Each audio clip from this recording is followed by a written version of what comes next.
ସକାଳୁ ସକାଳୁ ମନ ହେଲା ଯେ ଟିକେ ପାସ୍ତା ଖାଇବା ପାଇଁ। ତାକୁ ବନେଇବାକୁ ଲାଗିଲି।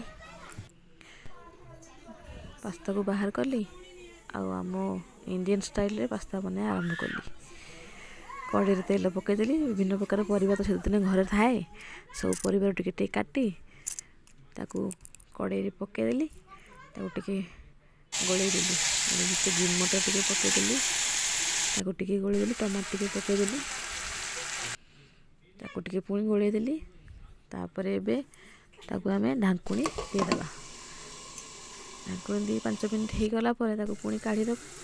ପରିବାଟା ହାଫ୍ ବଏଲ୍ ହେଇଯାଇଥିବ ତ ଆସିକି, ମାନେ ଗୋଟେ ଭାଗ ବଞ୍ଚିଥିବ ସିଝିବାର ତା'ର। ତାକୁ ଟିକେ ପୁଣି ଗୋଳେଇ ଦେବା। ଦେଖିଲେ ଏବେ ସିଝିଗଲାଣି, ତଳ ଟିକେ ଟିକେ ଲାଗିଗଲାଣି। ତା ଦେହରେ ପାସ୍ତାକୁ ପକାଇଦେବା।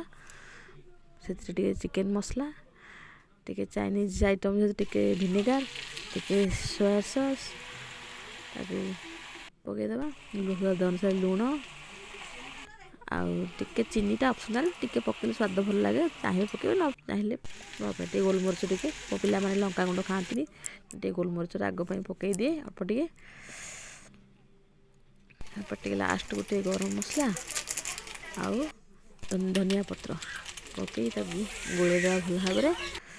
ଗୋଳେଇକି ପ୍ଲେଟ୍କୁ ବାହାର କରିବା। ଶୀତ ଶୀତ ସକାଳରେ ଗରମ ଗରମ ପାସ୍ତା କେମିତି ଲାଗୁଛି ଥରେ ବନେଇକି ଖାଆନ୍ତୁ ଆଉ କମେଣ୍ଟ କରିକି ଜଣାନ୍ତୁ।